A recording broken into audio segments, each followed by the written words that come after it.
السلام علیکم جی، آپ دیکھ رہے ہیں علی رضا ولاگس۔ تو ویڈیوز کو اینڈ تک دیکھیے اور کائنڈلی میرے چینل کو سبسکرائب لازمی کر دیجیے گا۔ اچھا جی، آج ہم بات کرتے ہیں پچھلے 12 گھنٹوں میں آنے والے جو اہم ایشوز ہیں پاکستان میں ان کے بارے میں، جس میں سب سے پہلا جو ایشو ہے، جو سب سے پہلی بات ہے، وہ ہے جی شیخ رشید صاحب کی جو گرفتاری ہوئی ہے۔ شیخ رشید صاحب کو ان کے گھر سے بحریہ ٹاؤن سے گرفتار کیا گیا ہے، تقریباً فجر سے کچھ ٹائم پہلے ان کو گرفتار کر لیا گیا ہے۔ لیکن اس میں جو کچھ پہلو ایسے ہیں جو ڈسکس کیے جا سکتے ہیں، جن میں ایک چیز یہ ہے کہ جو شیخ رشید صاحب ہیں ان کو جب گرفتار کیا گیا تو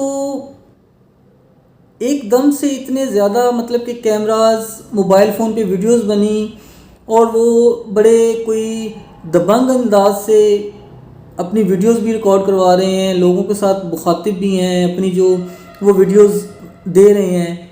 تو میرا پہلا سوال جو ہے پاکستان کی پولیس سے ہے، وہ یہ ہے کہ کیا یہ سہولتیں صرف سیاستدانوں کے لیے ہیں؟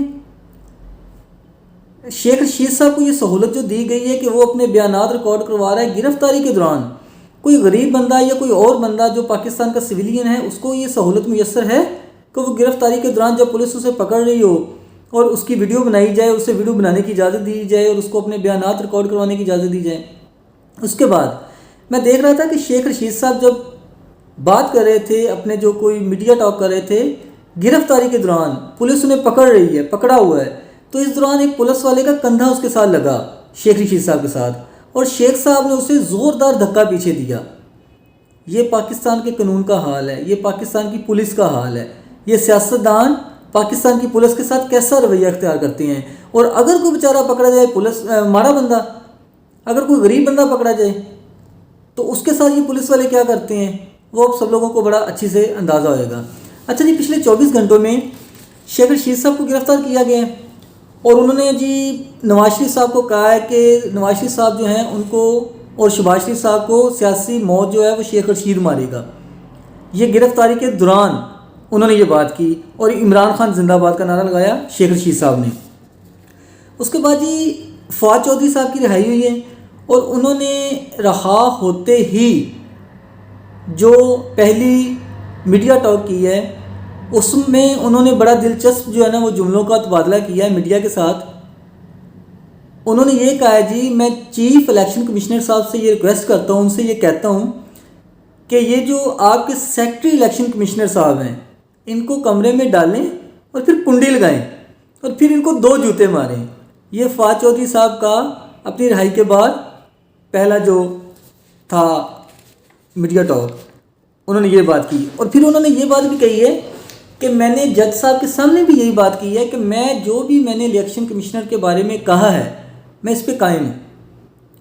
کہنے کا مطلب یہ ہے کہ پاکستان کا قانون دیکھیں کیا کدھر جا رہا ہے، کیا ہو رہا ہے۔ ایک غریب بندہ ہے، اس کو یہ سارا کچھ کہنے کا حق نہیں ہے، جج کے سامنے تو بولنے کا بالکل ہی حق نہیں ہے۔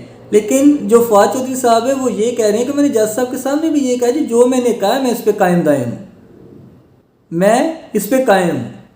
کہہ سکتے ہیں جی، سیاستدان ہیں، ان کا حق بنتا ہے، انہوں نے کہا ہے، انہوں نے سنا ہے۔ اس کے بعد جی پیپلز پارٹی کے شاہد حسین صاحب، انہوں نے حکومت پر تنقید کی ہے مہنگائی کو لے کے۔ انہوں نے یہ جو بڑھتی ہوئی مہنگائی ہے اس کے اوپر حکومت پر تنقید کی ہے، اور پھر ساتھ انہوں نے یہ بھی کہا ہے کہ میں پہلے پاکستانی ہوں اور پھر کسی دوسری جماعت کا بندہ ہوں، مجھے پارٹی سے زیادہ امپورٹنٹ اپنا پاکستانی ہونا ہے، اور میں ایز اے پاکستانی یہ کہتا ہوں کہ جو جس قسم کی مہنگائی ہو چکی ہے، جس قدر مہنگائی ہو گئی ہے، یہ غلط بات ہے۔ انہوں نے اس چیز پہ ناراضگی کا اظہار کیا ہے۔ اس کے بعد جی مریم نواز شریف صاحبہ واپس آ گئی ہیں، آپ کو پتہ ہے وہ پارٹی کی چیف آرگنائزر بن گئی ہیں۔ ان کے چیف آرگنائزر بننے کے بعد بہت سارے ایشوز ہیں جو ان کی پارٹی کے اندر سے آوازیں اٹھنا سٹارٹ ہو گئی ہیں۔ جو بڑے بڑے نام ہیں وہ مریم نواز شریف صاحبہ کے جو انڈر کام کرنے کو اچھا نہیں سمجھ رہے، جن میں سے سب سے بڑا نام شہادت خان عباسی صاحب ہیں، چوہری نثار صاحب ہیں، خواجہ سعد رفیق صاحب ہیں۔ انہوں نے اپنے بیانات بھی دیے ہیں مریم نواز شریف کے انڈر کام کرنے سے۔ انہوں نے کہا ہے جی وہ ہماری باس نہیں ہو سکتی، بہن ہے ہماری لیکن وہ ہماری باس نہیں ہے۔ چوہری نثار صاحب نے تو یہ کہا ہے کہ بچے جو ہوتے ہیں نا وہ غیر سیاسی ہوتے ہیں، تو آپ سمجھ رہے ہیں کہ چوہری نثار صاحب کا اشارہ جو وہ کدھر ہے۔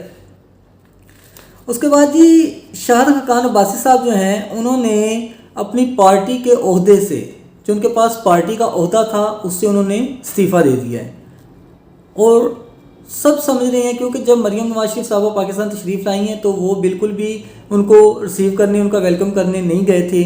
اور ابھی انہوں نے اپنا جو ریزگنیشن لیٹر ہے پارٹی عہدے سے وہ انہوں نے دے دیا ہے. تو آپ سمجھ رہے ہیں کہ نون لیگ جو ہے وہ پہلے بھی مہنگائی کی وجہ سے بھی کتنی زیادہ ویک ہو چکی ہے، اور اب ان کی پارٹی کے اندر سے جب اس طرح کی آوازیں اٹھنا سٹارٹ ہو جائیں گی تو یہ ان کی پارٹی کے لیے اور زیادہ غلط بات ہے. پھر جو مریم نواز شریف صاحبہ ہیں انہوں نے ایک نیا نعرہ انٹروڈیوس کروایا ہے موروثی سیاست کے اوپر، جو کہ ان کا اپنا ہی نعرہ ہے اور اس کی اپنی ہی لاجک ہے، وہ وہی بیان کر سکتی ہیں. ان کا کہنا تھا جی عوام کی محبت کو موروثیت نہیں جمہوریت کہتے ہیں.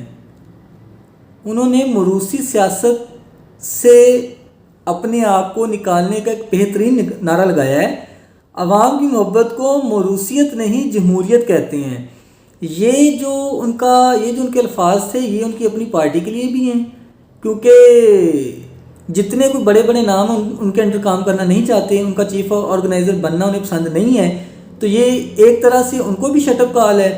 اور جو دوسرے لوگ سمجھتے ہی ہیں، پاکستانی سارے جانتے ہی ہیں کہ باپ جو ہے پرائم منسٹر، پھر بیٹی، پھر بیٹی، پھر بیٹا، پھر بیٹا، یہ جو ہمارے پاکستان میں ایک چلتی آ رہی ہے ریت، انہوں نے اس چیز کو بھی اس طرح سے کرنے کی کوشش کی ہے.